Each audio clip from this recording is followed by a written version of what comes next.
दोस्तों नमस्कार। एक बार फिर से एक नई वीडियो में आप सभी का स्वागत है। दोस्तों जो काम संघर्ष टू फिल्म को लेकर अब किया जा रहा है वह काम 15 दिन अगर पहले हुआ होता तो शायद और ज़्यादा माहौल बना होता फिल्म को लेकर।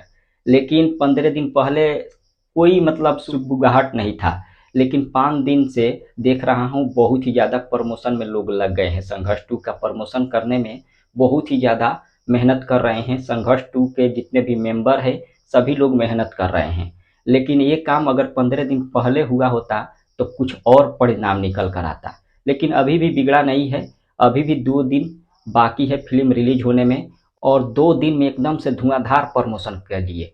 क्योंकि अब देख रहा हूँ रोज डेली एक नया पोस्टर रिलीज किया जा रहा है संघर्ष टू का। आज एक बार फिर से एक नया पोस्टर रिलीज किया गया है जो कि आप लोग देख सकते हैं। खेसारी लाल यादव को इसमें दूसरे लुक में दिखाया गया है।